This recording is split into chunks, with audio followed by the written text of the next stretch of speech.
విష్ణుపత్ని శ్రీలక్ష్మిని భక్తితో మొక్కినచో కష్టములన్నీ తొలగేను, కామితములు తీరు.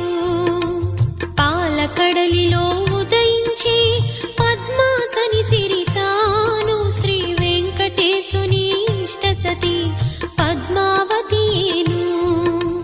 దయారసమూర్తి ఆయమ్మ ధన్యులు భువిజనులు, ఎవరిపైన తన దృష్టుండో శ్రీమంతులౌను వారు. లక్ష్మీదేవి కథా, శ్రీలక్ష్మీదేవి కథా, లక్ష్మీదేవి కథా, శ్రీలక్ష్మీదేవి కథా.